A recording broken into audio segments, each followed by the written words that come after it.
아주 뭐 굉장히 열심히 들으시니까 저 강의하는 저도 참 기분이 좋고 신이 나는 것 같습니다. 지난 시간에 이어서 이제 구체적으로 그러면 부부 사이에 어떤 그 대화를 하고 또 어떻게 그러면 이제 마음이 하나가 되고 또 살아가면서 이 부부 생활의 가장 큰 암초가 이 다른 이성에 눈 돌리는 거예요. 이제 그 문제를 우리가 어떻게 할 건가 하는 이야기 좀 시간 되는 대로 해보겠습니다. 먼저 이제 대화를 이 대화를 어떻게 할 건가 이 문제예요. 이제 부부 사이에는 제가 볼 때는 오해가 없어야 돼요. 우리는 언뜻 저 사람이 내하고 같이 사니까 오랫동안 살았으니까 잘 알겠지 하지만 알게 모르게 오해가 굉장히 생겨요. 그렇기 때문에 언제나 나와 저 사람 사이에 오해가 있나 없나 뭔가 좀 미심쩍은 게 있으면 그거를 빨리 탁 알아채서 그걸 풀어야 돼요. 오해가 오해를 불러일으킬 수 있거든요. 그러니까 우리는 서로 다른 거예요. 서로 다르면서 안다고 생각하는 게 부부 관계예요. 그래서 부부 사이가 그런 건데 그래서 가능하면 하여튼 그 오해가 생긴 걸 없애야 돼요. 그래서 오해가 생긴 걸 없애기 위해서는 우리가 대화가 필요합니다, 사실은. 대화란 거는 사람들은 이제 말로 하는 걸 알아요. 근데 말 잘못하다가 막 싸웁니다. 그러니까 이 대화는 기본적으로 우리의 마음이 그냥 나올 수 있습니까? 말을 통해서 나오잖아요. 말이나 우리 표정, 우리 행동을 통해서 말이 나오거든요. 그러니까 어떤 사람이 하는 말이나 표정이나 행동을 따라 들어가면 마음이 있어요. 그러니까 이제 그 마음과 만나는 길이 이제 수단이 우리가 말이나 행동이나 표정이거든요. 그래서 여러분들이 말은 점잖게 하지만 표정이 그하면은 다른 사람이 볼 때 그 마음을 아는 거예요. 어떤 사람 보면은 자기는 화 안 났다고 말하는데 다른 사람 화난 걸 느껴요. 화가 일단 나면요 어떻게 하든 숨길 수 없습니다, 절대로.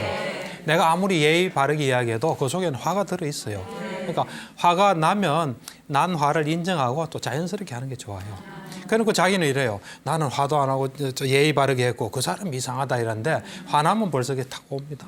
여기는 없지만은 여기에 만약에 화초가 하나 있다. 그러면 여기는 알다시피 밀폐된 공간이잖아요. 또 에어컨도 켜고 이러니까 화초가 이게 견디기가 어렵잖아요. 그러면 그 화초가 참 안 됐겠다 하고 한 번씩 들어다가 이 바람 잘 드는 데다 한번 갖다 놓는 게 그 화초하고 대화하는 거라고 볼 수 있어요. 그러니까 우리가 부부 간에도 그런 상대방의 처지나 마음을 헤아려서 뭔가 하는 것이 어찌 보면 진정한 대화예요. 그러니까 말 하나도 안 해도 대화가 될 수 있는 거예요, 사실은. 그래서 우리는 마음은 하나도 안 변하고 말만 하다가 싸우면 그거는 어찌 보면 진정한 대화라고 보기 어렵습니다. 일단 하여튼 우리가 이제 말이라는 걸 떠나서 대화는 없으니까 이제 대화하는 그 방법을 좀 이야기하면요. 우선은 잘 들어주는 게 중요합니다. 우선 내가 먼저 시작하면 내가 충분히 말할 기회를 가지고요. 그리고 상대방은 충분히 들어주는 게 좋고요. 상대방이 먼저 시작하면 상대방으로 하여금 충분히 말하게끔 내가 기다려주는 거. 그리고 잘 들어주는 거. 귀를 기울여서 잘 들어주면요. 말하는 사람은 저 사람이 나를 존중하구나 이걸 알게 돼요. 그리고 말하는 걸 들어주면 자기 속마음이 막 나와요. 처음엔 요 말만 해야지 했는데 나중에 다른 말까지 막 나와요. 그래서 상대방에 대해서 많은 걸 우리는 알게 돼요. 그러니까 아는 게 힘이에요. 그러려면 상대방을 잘 이렇게 존중해서 들어주면 상대방은 나를 존중하구나 저 사람이 해서 기분도 좋고요. 그리고 자기 속에 있는 거 막 말하고 그러면 그 사람에 대해서 잘 알게 되고 그래서 우선 잘 들어주는 게 굉장히 중요합니다. 우리가 그렇잖아요. 남자든 여자든 뭐 가족이든 집에서 존중받아야 밖에 나와도 힘이 좀 있잖아요. 안에서 존중 안 하면 밖에 나가도 자신도 없고 힘이 없잖아요. 그래서 일단 여러분들이 누구하고든 대화할 때 특히 부부는 더 하겠죠. 상당히 말하면 그냥 잘 성심성의껏 딴 생각하지 말고 존중하면서 들어주는 그 자체가 굉장히 좋은 효과를 줍니다. 그래서 일단은 잘 들어주시는 게 중요해요. 뭐 속에 내가 동의하기 어려운 거, 좀 거슬리는 거, 뭐 그거는 거슬리는 건 거슬리는 거예요. 그거는 뭐 여러분들이 거슬리구나 하시면 됩니다. 그렇지만 잘 들어주세요. 그럼 그게 우선 대화에서 가장 중요합니다. 잘 들어주는 거. 그건 이제 남에 대한 존중이에요. 그러고 난 뒤에 이제 이상적인 대화는 이거예요. 내가 먼저 말을 시작했으면 내가 충분히 말하고 남이 말 끊으려면 좀 더 기다려라. 내가 말 충분히 하고 그다음 내가 충분히 한 만큼 남이 충분히 말하게끔 기회를 주는 거예요. 예, 그래서 또 나도 충분히 듣고 그러면 해결되는 문제도 있고 해결 안 되는 부분도 있겠죠. 그럼 그걸 가지고 또 내가 먼저 시작하면 내가 충분히 말하고 또 내가 충분히 말한 만큼 남이 또 충분히 말하게끔 하고 허용하고 그래서 또 조금 줄겠죠. 근데 어떤 이야기는 오늘 끝나지 않겠죠. 그럼 이제 다음으로 넘기고 그게 대화예요. 그러니까 여러분들은 하여튼 공평하게 사셔야 돼요. 제가 전에도 한번 이런 이야기 했죠. 예. 내가 충분히 말하고 남이 충분히 말하게끔 들어주는 거예요. 예. 그게 제일 기본이에요. 대화에. 예. 그러니까 그다음 두 번째는 뭐냐면 이 대화할 때 상대방이 뭔가 옳은 말을 하죠. 그러면은 그걸 인정하는 게 좋아요. 설사 내하고 생각이 틀리고 내하고 싸우는 중이라도 옳은 말하면 아 그래 옳다 하고 싸우는 게 좋아요. 옳은 것을 무시하면요. 나는 옳은 걸 분명히 알잖아요. 내가 누구를 만나서 이야기 들었다. 아, 나 안 들었어. 이러면은 상대방을 우리가 어떻게 생각하겠어요? 무시하겠죠. 그죠? 그러니까 우리가 남이 하는 말이라도 옳은 말은 언제나 받아들인 자세. 어린아이가 말하더라도 옳은 것은 받아들인 자세. 이게 굉장히 중요합니다. 그리고 상대방이 뭔가 절실하게 요구를 하죠. 그러면 내가 그걸 상대방 입장에서는 충분히 정당한 요구를 하죠. 그러면 그걸 받아주든지 받아주지 못하면은 내가 이러이러한 사정으로 못 받아준다는 걸 분명히 밝히는 게 좋아요. 상대방 입장에서는 충분히 할 수 있는 정당한 요구를 하잖아요. 그럼 그대로 수용해 주든지 그렇지 않고 이거는 내가 사정이 있어 못 받아줄 때는 그거에 대해서는 내가 당신 입장에서는 하지만 나는 이런 사정이 있다 해서 해주는 그것이 또 대화에서 돼야 돼요. 그다음에 이제 세 번째는 뭐냐면 대화하다가 말꼬리 잡는 거 그거 좋지 않아요. 말하다가 자 우리 한번 충분히 말해봐 해놓고 말하는데 너 왜 그래 생각해 이러면은 안 됩니다. 그러니까 내가 볼 때는요 말 내용이 중요한 게 아니에요. 충분히 말할 수 있는 분위기가 중요한 거예요. 틀린 말이라도 이 사람 앞에서 다 할 수 있는 관계 그것이 굉장히 중요합니다. 그래서 일단 요 세 가지라도 여러분들이 이제 충분히 하시고 뭐 이야기 들으면서 또 떠오르는 건 없습니까? 정말 이렇게 대화를 처음에는 기분 좋게 시작을 하다가도 예. 네, 큰 소리가 나게 되고 자꾸 그렇죠. 이제 하다 보면 예. 해서는 안 될 말을 그렇죠. 이제 하게 맞습니다. 되는 경우도 예, 분명 맞습니다. 있는 것 같아요. 예. 본의 아니게. 좀 이따 제가 또 이야기하는데 네. 그러니까 이게 말하다가 사실은 여러분들이 항상 깨어있는 자세가 필요합니다. 깨어있는 자. 깨어있다는 건 뭐냐면 여러분들이 설거지할 때는 설거지하는 걸 알면서 설거지하시고 보통 설거지하면서 딴 생각하잖아요. 청소하면서 딴 생각하잖아요. 근데 청소하면서 청소하는 데만 딱 집중하세요. 그렇게 자꾸 훈련을 하다 보면 내가 말하면서 무슨 말 한다는 걸 알아요. 그러면 이상한 말하면 스톱할 수 있어요. 그러면 아까 방금 이야기하신 대로 주워 담을 수 없는 말은 되도록 안 하는 게 좋습니다. 이 말을 해서 이게 극단적인 말이라든지 또는 아주 이 상대방 그러니까 조금 이 뭐랍니까 좀 현명하게 하는 말은 사실은 이 말 했을 때 반응을 좀 예상하면서 하는 게 제일 좋아요, 사실은. 그냥 막 하면은 어떤 반응이 올지 몰라요. 그러니까 너무 재는 건 그렇지만 자유롭게 이야기는 하지만 그래도 어느 정도는 조금 이래 전체적인 좀 감은 잡고 있는 게 좋습니다. 예. 예. 박사님 말씀 듣다 보니까 재미있는 조사 결과가 하나 생각이 났어요. 예. 그러죠. 부부 싸움 할 때 꼭 해서는 안 되는 말 베스트 5가 있거든요. 이 5가지 들으시면서 내가 자주 하는 말인데 이런 게 있으시다면 한번 좀 생각해 보시기 바라겠습니다. 궁금하시죠? 자, 첫 번째입니다. 우리 이혼해. 두 번째가 당신은 항상 그래. 그렇게 말할 줄 알았어. 뻔하지 뭐. 이렇게 하는 경우. 세 번째가 난 그런 적 없어. 한 번도. 이렇게. 네 번째, 당신은 몰라도 돼. 내가 알아서 해. 다섯 번째입니다. 내 친구 남편은 안 그러거든. 내 친구 와이프는 안 그래. 이렇게 5가지가 부부싸움 할 때 꼭 해서는 안 되는 말 베스트 5래요, 박사님. 뭐 요즘 엄친아가 아니라 뭐 하나 더 추가해야 되겠네요. 네. 내 친구 남편 뭐 네. 그런 식으로. 그러니까 지금 방금 이야기하신 그거는 좀 피해야 됩니다. 왜냐하면 부부 사이에는 아까 이야기했죠. 오해가 있을 수 있어요. 나는 그런 말 하는 거예요. 하는데 나로서는 그런 말 할 수 있죠. 그리고 그게 또 그렇게 심각하지 않을 수 있어요. 그렇지만 받는 사람은 엄청나게 심각하게 받아들여요. 여러분들 그 말 한번 들어보세요. 그 힘이 쭉 빠지죠. 그리고 여러분들 이제 아까 저 대화 중에 이제 3가지 이야기했고요. 또 추가할 거는 뭐냐면은 아까 거기에도 나오는데 한 번도 뭐 한 적이 없다 이런 표현을 좀 쓰는 사람들이 꽤 있어요. 당신은 한 번도 내 그 저 생일 챙겨준 적이 없다. 그럼 자기가 챙겨준 기억이 있는 사람은 황당하잖아요. 나는 챙겨줬는데 분명히 이거 어떻게 하란 말이냐, 이 사람은 해야지 해야 되나 그런 생각하게 되는 거거든요. 그러니까 우리가 보통 이제 그런 말은 하는 사람들 들어보면은 그 당시 심리에서 이제 자기 감정에 충실하게 하는 이야기예요. 근데 그 듣는 사람은 그 마음을 듣기는 어려워요. 왜냐하면 우리가 말을 만나기 때문에. 말에는 그런 게 없잖아요. 말은 한 번도 해준 적이 없다로 나오잖아요. 그래 되면은 자기가 의도하지 않는 다른 게 가요. 여자들이 그런 표현을 좀 잘 쓰는 것 같아요. 그렇습니까? 남자가 잘 쓰는가? 여자에 대한 편견을 제가 가지고 있습니까?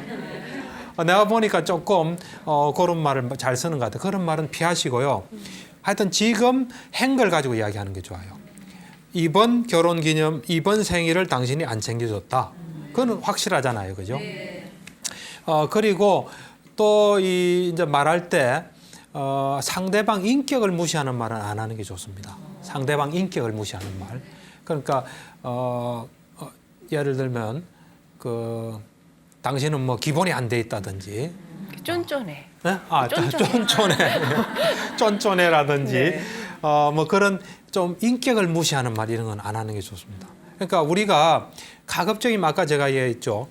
분명히 드러난 관찰적인 말, 일어난 사실을 가지고 이야기하면 그 말은 그 사람이 자기를 돌아보는 데 쓸 수 있는데 뭔가 평가하고 판단한 말은 부작용을 불러일으키기 좋습니다. 그러니까 예를 들면 당신은 아까 뭐 쫀쫀해 이것도 쫀쫀해보다도 당신이 어디에 가서 뭐 얼마를 썼다. 네. 뭐 그렇게 이야기하는 게 좋아요. 그 이제 뭐 조금 덜 붙인다면 좀 적지 않나. 네. 조금 더 쓰면 좀 좋을 텐데 뭐 이런 정도지. 그거는 그래도 현실에 가까운 말이에요. 완전. 그러다가 쫀쫀해하면 이제 완전히 딱지를 붙이는 거거든요. 사람은 얼마든지 변할 수 있습니다. 자기가 좀 쫀쫀한 사람도 자기도 대범에 좀 이래 그 돈을 많이 써야지 하고 노력할 수도 있고 사람은 언제나 변할 수 있고 변할 가능성이 있는 거예요. 근데 우리가 규정짓는 말이나 무시하는 말은 딱 그 딱지를 붙이는 거예요. 그래서 받는 사람 입장에서 억울한 거예요. 그게. 그러니까 우리는 사람은 언제나 진행 중에 있어요. 그런데 우리가 그 진행 중에 있는 말을 쓰는 게 좋아요, 우리도. 근데 우리는 고정적인 말을 써요, 보통 보면. 당신은 이래, 당신은 희망이 없어, 당신은 아무래도 안 돼. 이런 거는 고정되는 말 아니에요. 사람 변할 수 있잖아요. 그러니까 여러분들이 말할 때 그런 걸 조심해야 돼요. 그리고 내가 볼 때는 또 이래 내가 이 절실하게 필요하면 부탁을 해야 돼요, 부탁을. 말 안 하고 알기를 바라고 그러면 좀 곤란합니다. 그러니까 내가 아까 제가 이야기했죠. 내가 참 이것이 갖고 싶다 또는 내가 이게 하고 싶다 하고 알려주고 난 뒤에 안 하는 거는 그 사람 책임이에요. 그런데 내가 그 사람이 나를 알 수 없는데 그 사람은 알고 해야 된다 이러면서 안 하면은 내 책임이에요. 우리가 알려야죠. 그러니까 자칫 좀 여자들이 그런 데 좀 많이 빠져 있는 것 같아요. 그렇습니까? 좀 여자 편견이 많습니까? 남자들도 그래요, 목사님. 네? 남자들도 그래요. 그렇죠. 남자도 그렇습니다. 그러니까 여자도 남자 같은 여자가 있고요. 여자도 남자 같은 여자 있어요. 그러니까 남자도 여자 같은 사람, 여자도 남자 같은 사람. 다양하고 지금은 그냥 보편적으로 이렇게 이야기하는 겁니다. 그래서 그런 그를 좀 조심해야 되고요. 그 다음에 우리가 이제 말하다 보면은 실수할 수가 있어요. 아까 제가 해서는 안 되는 말, 네. 뭐 5가지 했지만 실수했을 때 그거를 잘 수습하셔야 돼요. 우리가 이래 이 부부 사이가 뭔가 약간 분위기가 이상하다 이러면 빨리 탁 감을 잡아서 빨리 수습해야 돼요. 그거 무디면 곤란합니다. 보통 때 무디더라도 그럴 때 빨라야 돼요. 그래서 내가 뭔가 말했는데 부인이 안색이 안 좋다.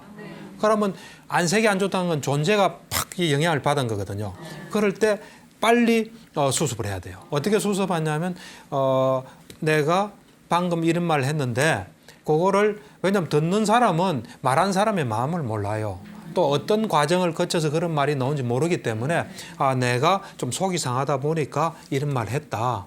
내가 그걸 뭐 심각하게 생각하고 하려고 하는 말이 아니고 그냥 툭 나왔다. 좀 기분이 나쁘다 나왔는데 아, 이건 내가 정말 잘못된 것 같아 하고 사과해야 돼요. 이건 남자든 여자든 관계없이 사과하고 그렇지만 내가 참 당신에 대해서 이런 점 참 고맙게 생각한다. 사실에 거짓말할 필요는 없어요. 그래서 한 번 더 균형 있게 이래 이야기해 주는 게 좋아요. 잘못한 건 잘못했다 그러고 또 그다음에 이거는 이래서 놓은 거고 나의 진정한 뜻은 이게 아니고 다음부터 내가 이걸 안 하겠다든지 그래서 상대방 그래도 사람은 뭐 기분 나빠서 아이 뭐 필요 없다 하지만 그걸 듣고 마음이 누그러 떨어져요. 그래서 우리가 이 부부 사이에는 뭐 이렇게 생활하다 보면 뭐가 좀 이상한 분위기가 흐른다. 평소하고 좀 다르다. 남편이 뭔가 약간 좀 그 나를 대한 태도가 좀 다르다 하면 그걸 빨리 개입하는 게 좋아요. 그게 오래되면 안 좋아요. 그리고 우리가 그 이래 있다 보면은 남자들 같은 경우 이런데 뭐 약간 묻어올 수도 있잖아요. 네. 오면은 그걸 보는 순간에 즉각 말하는 게 좋아요. 말해서 그 일단 말하고 그 다음에 거기서 말하는 걸 듣고 그 다음 또 이제 판단하는 게 좋은데 그거를 한 일주일 동안 생각하시면요. 막 수상한 눈으로 자꾸 보면요. 내가 이제 그쪽으로 가는 거예요. 그래 되면 나중에 사실을 들어도 사실 아닌 것처럼 느껴져요. 그러니까 부부 사이에서는 뭔가 이상 기류가 흐르면 그때 즉각적으로 반응하는 게 좋습니다. 예, 그건 남자 여자 쌍방이 다 그렇게 해야 돼요. 휴대전화 이상한 하트가 막 찍혀 있다 이러면은 네. 바로 물어봐야 되겠어요. 바로 물어봐야죠. 예. 바로 물어보고 예. 거기서 또 이상하고 미심쩍은 게 있으면 그 다음 또 물어보고 이래야지 확실히 뭘 이래 잘 요즘 이제 정거를 잡기 위해서 내지는 마음이 어떤지 자세히 관찰해 보자. 이러다가 잘못될 수 있습니다. 우리 마음이랑은 완벽하지를 못해요. 관찰하다가 어느 날까지는 바로 가다가 이상하게 가는 수가 있어요. 자기가 된 자기 그게 넘어가는 거죠. 예.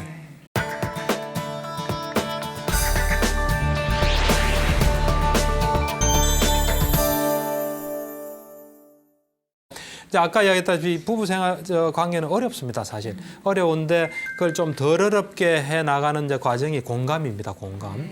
공감이라는 거는 상대방을 있는 그대로 아는 거예요, 사실은. 그래서 공감 훈련을 자꾸 하는 게 필요합니다. 공감 훈련은 어떻게 하냐면은 공감이라는 거는 실제 상대방 속에 일어난 걸 그대로 보는 거거든요. 그걸 볼 수 있겠습니까? 볼 수 없죠. 그러니까 이제 불교에서는 수행을 많이 하면 타심통이라는 게 있습니다. 타심통이 열리면은 그대로 보는 거예요. 근데 우리는 그런 거 없지 않습니까? 그래서 이제 보려고 노력해야 되는데 그걸 이제 우리는 공감 훈련이라 그러거든요. 그거를 이래 자기가 저 사람한테는 힘들어, 난 딸이 힘들어, 아들이 힘들어, 남편이 힘들어, 뭐 부인이 힘들어, 처가 힘들어 이럴 때는 그 하루에 한 번 정도 조용한 시간에 이래 눈을 감고 그 사람을 맨 마지막 본 모습 있죠. 그거를 이래 자꾸 보세요. 보는데 보통 보면 자기 감정이나 막 여러 가지 생각들이 떠오르거든요. 그러면 그걸 자꾸 내려놓고 있는 그대로 자꾸 보세요. 그걸 한 달이고 두 달이고 하면은 뭐가 탁 보여요. 보이면서 그냥 같이 이래 호흡할 수 있는 상태가 됩니다. 그게 제일 좋은 방법이에요, 제가 볼 때는. 그러니까 이 공감은 대인관계도 마찬가지예요. 직장에서 나를 괴롭히는 상사가 있다. 그러면은 이래 가만히 보면 그 틈이 보여요. 예. 우리는 자칫하면 상대에 대해서 방어적이 되기 쉬워요. 근데 그걸 해보면은 그 사람도 약한 사람이에요. 두려워하는 게 있고. 그럼 거기서 만날 수 있는 거예요, 우리는. 우리는 뭐 김정일이라면 겁이 난다 이러지만 김정일을 보면 김정일을 두려워하는 게 있거든요. 거기서 우리는 만날 수 있는 거예요. 그래서 공감 훈련을 하는 게 좋고요. 그 다음에 이제 부부 사이에서 싫어하는 마음이 좀 생겨요. 좀 꼴보기 싫어하는데 그때 조심하셔야 돼요. 그때 잘 다스리셔야 돼요. 그걸 우리가 싫어하는 마음이 들잖아요. 그럼 그걸 가만히 놔두면은 싫어하는 쪽으로 자꾸 마음이 가요.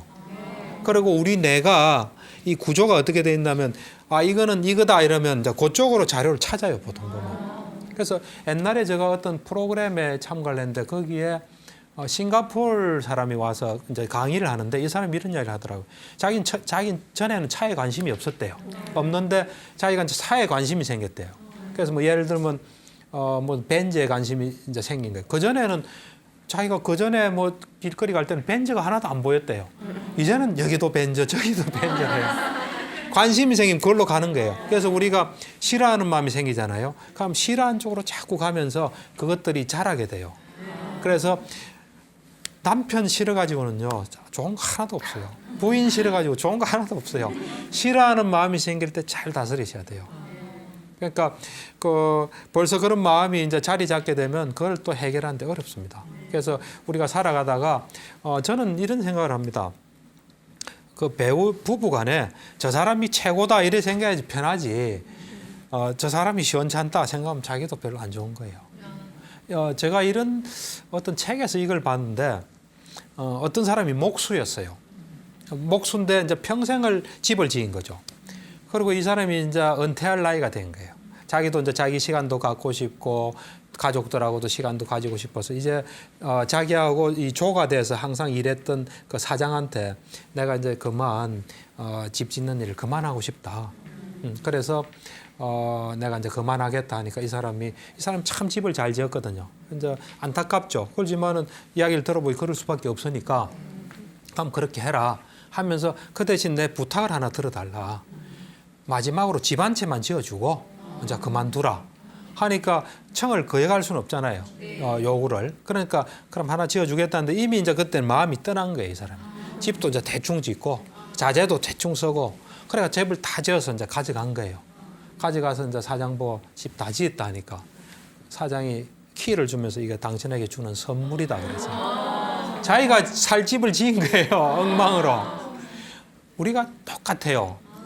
우리가 살 집에는 남편이 중요한 가구 내지는 중요한 그 집에 있는 물건이에요. 물품이에요. 부부가. 그걸 잘 우리는 해야 돼요. 그걸 잘못한다는 건 엉망으로 집 짓고 있는 거예요. 내가 생각할 때는요. 그래서 나한테 영향 주는 것은 내가 살 집인 거예요, 다. 그래서 내 이웃도 내가 사는 집이에요. 내 남편은 말할 것도 없어요. 내 딸, 아들 전부 다 내가 사는 집이에요. 그 집을 잘 지어야 돼요, 우리는. 지금도 집을 짓고 있는 거예요. 그래서 우리는 우리에게 중요한 사람을 잘 관리하면서 해야 되는데 떨어지지 못하면서 미워지면 얼마나 괴롭겠습니까? 안 그래요? 그래서 우리가 사실은 저는 좀 뭐 이래 극단적으로 이야기하고 좀 함부로 이야기할 때 우리가 결혼해서 딴 남자 보고 딴 여자 보는 건 헛물 켜는 거라 봐요. 그거는 진정으로 갈증도 안 되면서 자꾸 하는 거. 어디 뭐 가려서 자꾸 긁는 거 비슷한 거예요. 그러니까 내 배우자가 제일이다 하고 또 그 속에서 그걸 발견하면서 사는 게 제일 좋아요. 제가 볼 때는.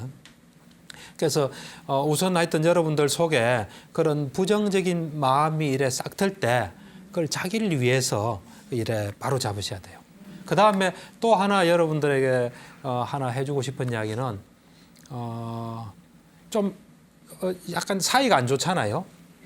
설사 사이가 좋더라도 그 사람이 내 눈앞에 보이죠. 그러면 보세요. 보되 그 사람의 마음을 보도록 하세요. 우리 생각으로 자꾸 보거든요. 그러지 말고 그 사람의 마음을 보려고 하고 내 눈앞에 그 사람이 없죠. 그럼 내 머릿속에 다 안 담는 게 좋아요. 담지 마시고 자기 할 일 하세요. 저를 비난하는 사람도 있을 거예요. 너는 가족도 생각 안 하나? 하지만은 가족 생각하다 보면요 잘못해요. 보통 보면 화가 나든지 소중한 가족 어떻게 되면 어떻게 할까 좀 복잡해지는 현상이 벌어지더라고요. 그래서 조금 매정하게 들릴지 몰라도 우리 눈앞에 가족이 있을 때는 정말 가족을 마음에 보고 정말 이 소중한 시간을 가지고 없을 때는 자기 할 일하고 그러고 난 뒤에 자기 할 일 하다 보면 마음 편하잖아요. 그래서 가족과 만났을 때 좋은 시간 보내고 나는 그게 좀 우리 환자한테는 꼭 이야기해줘요. 왜냐하면 우리 환자는 가족 관계가 안 좋거든요. 그래서 생각하다가 막 화나다 보면 이제 만나면 따지는 거죠. 당신 뭐 어떻게 할 거냐. 명절 때 만나서 싸우는 사람들 있잖아요. 그 평소에 막 생각하다가 이제 따질 시간은 그때뿐이잖아요. 그럼 막 싸우고 그래요. 그러니까 제가 볼 때는 제가 이야기하는 건 새겨서 잘 들으셔야 돼요. 가족이 서로 생각하고 아끼고 그거 안 해라는 거 아닙니다. 이제 자칫 잘못 생각하다 보면 우리가 문제가 생기기 때문에 그것도 하나의 방법이에요. 그렇게 하는 것도 도움이 될 수 있습니다. 그리고 가족하고 같이 있고 또 남편하고 같이 있는데 예. 왜 외로울 때가 있잖아요. 그렇죠. 그럴 때는 어떻게 하면 돼요? 그러니까 이제 저는 사실은 뭐 자꾸 저는 아마도 좀 냉정한 이야기를 많이 하게 되는데 외로움은 의존심이 있다고 저는 봅니다. 외롭다 이건 잘 보세요. 상황이나 누가 나를 외롭지 않게 해주길 바라는 거예요. 어째 보면. 내가 외롭지 않도록 노력하는 게 중요합니다. 그러니까 외로움을 느낀다는 것은 어째 보면 누가 나를 뭐 어떻게 해주길 바라는 거예요. 그거보다는 내가 외롭지 않게 또 하고 좀 저는 이래 생각해요. 저는 아무래도 이제 환자를 많이 보다 보니까 이런 건데 저는 배우자가 자기 하는 걸 막지만 않으면 좋은 배우자라고 생각해요. 왜냐하면 저는 막는 사람을 하도 많이 봤거든요.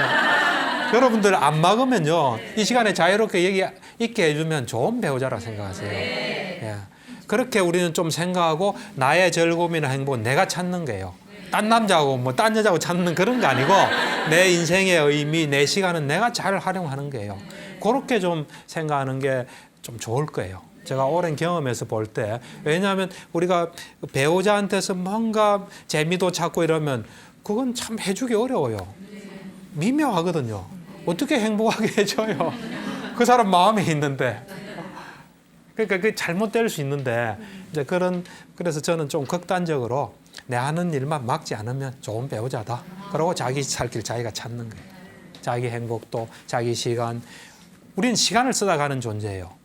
언젠가 우리는 죽습니다. 그러니까 시간을 잘 쓰는 사람은 잘 사는 사람이에요. 돈이 아무리 많아도 시간 잘 못 쓰면 잘 못 사는 사람이에요.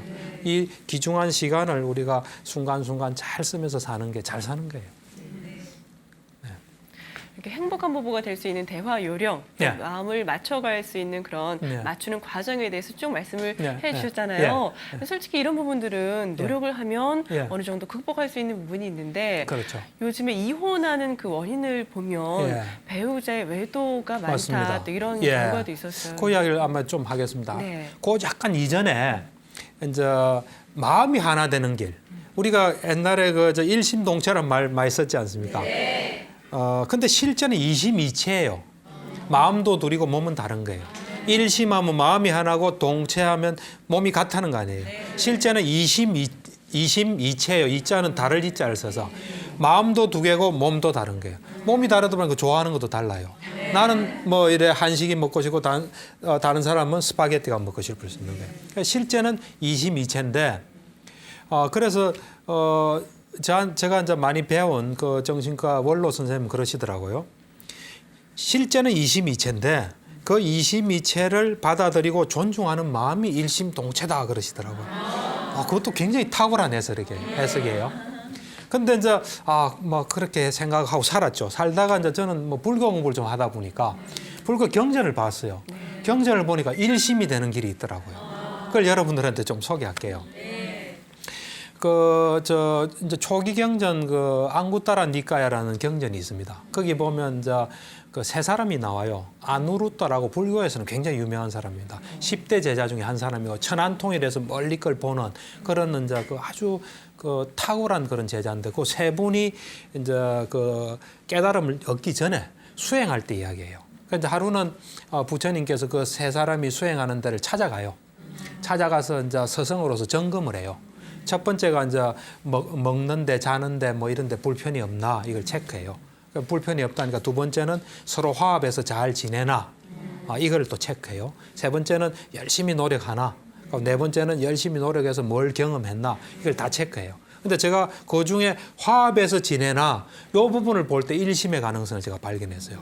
그 이제 세 사람이 깨닫기 전이니까 우리하고 비슷한 거예요. 우리도 할 수 있는 거예요. 이분이 이래 대답해요. 부처님께서 어떻게 화합을 해서 잘 지내야 될 텐데 그렇나 하니까 이 사람이 하는 말이 이런 이야기래요. 내가 이 두 사람하고 같이 생활하는 건 참 나에게 이득이 되고 의미가 있다. 그래서 나는 이 사람들하고 같이 있을 때나 또 이 사람들이 없이 혼자 있을 때도 내 머릿속으로나 또 내 말이나 행동으로 이 사랑이 담긴 자애의 마음을 표현한다 그랬어요. 같이 있을 때도 전제 조건이 내가 이 사람들하고 같이 생활하는 건 너무나 참 이익이 되고 의미가 있으니까 내가 그 사람들한테 말로나 어떤 행동으로나 표정으로나 생각으로나 사랑스러운 마음을 가지는 거예요. 그리고 없을 때도 그러고. 그게 이제 두 번째 단계. 그 다음에 나아가서 이제 일심이 되는 거예요. 그래서 내가 가만히 생각해 보니까 차라리 내 마음을 없애버리고 이 두 사람의 마음으로 내 마음을 삼아야 되겠다. 이래요. 자기 마음이 없어지는 거예요. 그 놀라운 사실은 다음에 또 다른 사람한테 또 물어봐요, 부처님. 너는 어떻게 화합에 지내는가? 똑같은 대답을 해요. 그 말은 사람은 세 사람인데 마음은 하나인 거예요. 싸움이 있을 수 있겠습니까? 무슨 갈등이나 뭐 충돌이 있을 수 있겠습니까? 그걸 제가 보고 일심 이체는 어쩔 수 없어요. 몸은 달라요. 그러니까 일심은 가능하다는 생각을 했어요. 그러니까 여러분들에게 이제 제가 좀 적용을 좀 해볼게요. 여러분들이 이 남편을 여자가 많으니까요. 이 남편을 내가 만난 것은 지금은 내가 그래 생각 안 할지 몰라도 어쨌든 내가 한때 사랑했고 지금도 또 사랑하고 또 사이에서 자식도 태어나고 어쨌든 내한테 돈 갖다 주는 사람이 어디 있습니까? 매달 돈 갖다 주잖아요. 그리고 우리 입장에서 내한테 밥 해주잖아요. 내한테 밥 해준 사람이 어디 있어요? 그래서 어쨌든 내한테 참 소중하다. 그래서 이 소중한 사람 소중하니까 내가 이 사람이 있는 데선 없는 데선 이 사람을 사랑하는 마음 생각도 하고 또 말도 하고 좀 행동도 해야 되겠다. 그리고 조금 나아가서 나의 좀 이기적인 마음 이걸 버리고 마음이 하나가 돼야 되겠다. 그래 생각하면 되는 거예요. 근데 아까가 아니라 저번 시간에 제가 미국의 어떤 사람이 60년 결혼 생활하고 의사 한 사람이 부인 시킨 대로 한다 그랬잖아요. 그 일심이에요, 일심. 그래서 그런 마음을 매일 가질 수는 없잖아요. 매일 가지면 제일 좋고요.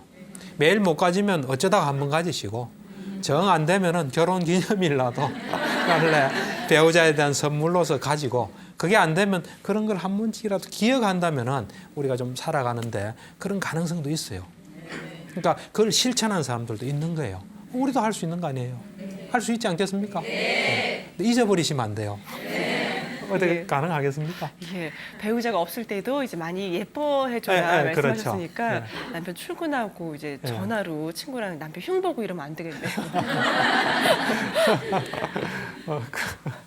예. 그리고 이제 아까 말한 이제 우리가 이성에 관심이 갈 때 그 이제 어떻게 다스릴까 하는 거거든요. 그러니까 이제 불교에는 보면은 이성에 대한 어떤 욕망 다스리는 노하우가 굉장히 많습니다. 왜냐하면은 사람에게서 이성에 대한 욕망이 굉장히 크거든요, 사실은. 그러니까 부처님도 이런 말씀하셨어요. 세상의 어떤 모습보다도 남자의 마음을 사로잡는 모습이 있다. 그건 여자다. 여자의 모습이다 그랬어요. 마찬가지로 거꾸로예요. 여자에게 그 남자의 또 모습이 가장 사로잡는 거예요. 그러니까 남자 여자는 그렇게 서로가 향하도록 돼 있어요. 어째 보면 우리 인간의 문명이라는 거는 자연에 좀 위배될 수도 있어요. 그러니까 다른 동물들 다 이래 자유롭게 살잖아요. 우리는 옛날에는 또 그랬었는데 지금은 그러니까 그런 만큼 우리의 노력이 또 필요해요. 그래서 불교는 보면 그런 게 많이 있어서 제가 이렇게 경전을 이렇게 쭉 보면서 그런 걸 좀 찾아냈는데 예를 들면은 이제 부처님께서 돌아가시기 전에 보통 제자들이 중요한 걸 물어요. 이제 부처님을 25년간 모시고 살았던 아난다라는 그 시자가 있어요. 우리 불교 경전 보면 나는 이렇게 들었다는 거 전부 아난이 들은 이야기예요. 그거를 이제 말하면은 다른 사람들이 맞다 하면 그게 다 경전이 된 거거든요. 그 아난다가 부처님 지금 돌아가시기 전에 중요하니까 물었을 거 아니에요. 여자를 어떻게 해야 됩니까? 물어본 거예요. 여자를 어떻게 해야 됩니까? 부처님께서 뭐라 대답했겠습니까? 보지 마라 그랬어요. 우리 같으면 만나지 마라 그랬어요. 너 부인 아닌 사람 만나지 마라 그랬겠죠. 만나지 마라. 그러니까 또 안 하니 혹시 만나게 되면 어떻게 해야 됩니까? 하니까 뭐라 했겠습니까? 말을 하지 마라. 요즘 말을 섞지 마라. 그러니까 또 불가피하게 말을 해야 되면 어떻게 합니까? 하니까 그러면 마음을 챙기면서 말해라 그랬어요. 마음 챙. 내가 무슨 말하고 있다는 거. 그래서 내 마음속에서 이상한 게 들면 빨리 스톱해라 하는 그걸 그러니까 보통 우리가 참 그 대단한 그 부처님이 돌아가시기 전에 중요한 것만 묻거든요. 그 얼마나 중요해서 물어봤겠습니까? 그 당시도 그게 굉장히 관심사였어요. 그런 것뿐만 아니라 제가 2003년도에 그 미얀마에 가서 한 달 수행을 했거든요. 거기서 제가 그 어떤 미국 사람을 하나 만났어요. 수행센터에서. 그 사람도 이제 미국에서 심리학을 전공한 사람인데 그 사람이 그러더라고요. 자기가 이제 남자인데 자기가 옛날에는 참 여자 때문에 힘들었다. 근데 이제는 여자에 대한 건 자기는 걱정 없다. 그러면서 이야기를 당신 환자들한테 가서 이야기해 주라 그러더라고요. 그래서 뭐냐 하니까 뭐 거창한 것도 아니에요. 자기는 여자에 대한 어떤 욕망이 탁 떠오르면 그걸 딱 본대요. 보면 싹 사라진대요. 저도 100% 동감합니다. 그건 분명해요. 우리가 담배 피우고 싶은 마음이 딱 들죠. 그걸 딱 보면 없어져요. 사실은 보면 없어져요. 여러분도 노력하면 뭐 안 좋은 게 들잖아요. 그럼 그걸 딱 보면 없어집니다. 그래서 일단은 이제 그렇고 이제 마지막으로 구체적으로 제가 좀 방법 제시를 하면은 이게 또 이제 경전에 있는 이야기인데 그 당시에 왕이 아주 젊고 잘생긴 그 남자 스님한테 물어봤어요. 당신같이 젊고 잘생긴 이 젊은 사람이 당신은 어떻게 평생을 여자 이런 것도 없이 청정한 그 수행생활을 할 수 있나 하니까 이제 대답을 해요. 첫 번째 어떤 대답을 하냐면은 이런 이야기를 해요. 나는 부처님에게 들었다. 부처님께서 여자를 보면 나이가 많은 여자를 보면 어머니라 생각하라고 들었다. 어머니라 생각하는 거예요. 그 다음에 내 누나뻘 되는 사람 만나면 누나로 생각하는 거예요. 내 동생뻘 되는 사람 만나면 동생이라 생각하고 내 딸뻘 되는 사람 있으면 딸이라고 생각합니다. 그렇다 이야기하는 거예요. 그러니까 하나의 방법이에요, 그것도. 그러니까 이제 왕이 그거 가지고는 안 된다는 생각을 한 거예요. 그거 말고 다른 또 방법이 있나 하니까 이제 또 그 다음에 또 이야기를 해요. 한 부처님께서 우리 보고 우리가 눈으로 뭘 볼 때나 귀로 들을 때나 또 코로 냄새를 맡을 때나 혀로 맛볼 때나 몸으로 뭐 접촉을 할 때나 정신으로 뭐 정신작용이 일어날 때 그때 감각기관을 잘 지키라 했다. 이건 참 세 번째 방법이에요. 두 번째 방법이 뭐냐면은 두 번째 방법이 부처님께서는 우리에게 우리 몸은 32가지 부분으로 구성되어 있다. 그거는 불결한 거라 그랬다. 그래서 나는 항상 그거를 본다. 여자를 볼 때도 32가지로 본다. 32가지가 뭐냐면 머리털 또는 몸털, 그다음에 뭐 이빨, 살갗 뭐 이런 그 32가지, 콩팥 뭐 이래가 몸을 불교에서는 32가지로 봐요. 그래서 이제 불교적인 기본 입장은 뭐 영혼이나 이런 게 있다고 보지는 않고 그 부분들이 기능을 한다 보거든요. 그래서 자기는 평소에 그렇게 본다. 그러니까 그것도 마음에 안 들었던 것 같아요. 그거 말고 이러니까. 그러니까 아까 이야기했던 눈으로 볼 때, 귀로 들을 때 감각기관을 잘 지키라 했다. 눈으로 볼 때 전체적인 상도 취하지 않고 부분적인 상도 취하지 말라고 했다. 여자를 볼 때 전체적인 상은 여자구나 하는 거예요. 부분적인 상은 저 사람 옷이 멋있구나 이런 거예요. 그거 볼 때 그걸 일으키지 말아 했다. 그러니까 이 왕이 그거 참 괜찮은 말 같아. 나도 후궁에 처소에 들 때 내 이 감각기관을 잘 지키면은 마음이 이렇게 흔들리지 않는다 하면서. 그래서 그 세 가지 방법이 적용될 수 있어요. 그래서 요약하면은 어떤 사람을 볼 때 그 나이 또래의 어머니나 이래 보고 또 조금 하나가 제가 생각하는 건데 그 사람에게 또 소중한 가족이 있다. 우리는 그 대상만 딱 자기 욕망 충족의 대상으로 봐요. 그 사람을 아끼는 뭐 다 있는 거 아니에요. 여자 같으면 남편이 있고 내지는 뭐 다 있을 수 있죠. 그걸 보는 거예요. 그래서 두 번째 방법은 우리 몸을 볼 때 그 어떤 우리는 멋있다 이래 보잖아요. 부분으로 보면은 다르게 보이겠죠. 그래 보거나 세 번째는 이제 그 감각기관을 잘 지키는 거예요. 그러니까 이제 제가 상담하다가 어떤 20대 아직 미혼인데 그 자기 그 직장에 이제 그 결혼한 어떤 기혼 상사한테 자꾸 마음이 간대서 제가 이 방법을 이야기하니까 자기는 첫 번째 방법이 제일 좋대요. 그거 한번 실천해 봐라 이런 이야기를 한 적이 있습니다. 그래서 우리가 일단 살아가다 보면 꼭 뭐 남자뿐만 아까 말한 건 다 적용되는 이야기예요. 그래서 이성에 대한 걸 잘 지키는 게 좋습니다. 되도록이면 제가 볼 때는 안 맞는 게 좋고요. 또 안 보는 게 좋고 만나면 말 안 쓰라 안 하는 게 좋고 그렇게 사는 게 제일 행복한 길입니다. 저는 누가 애인 있다면 골치 아프겠구나 이런 생각이 들어요. 부럽다 생각하지 않아요.